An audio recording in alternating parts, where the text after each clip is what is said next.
بسم اللہ الرحمن الرحیم۔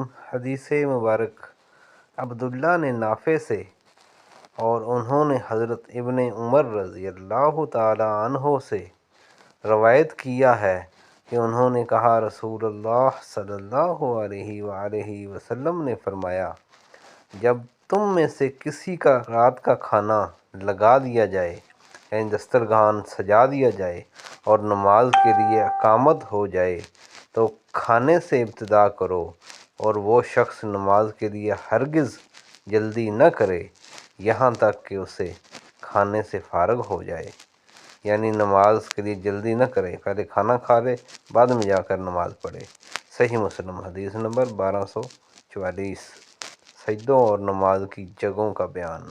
سبحان اللہ و بحمدہ۔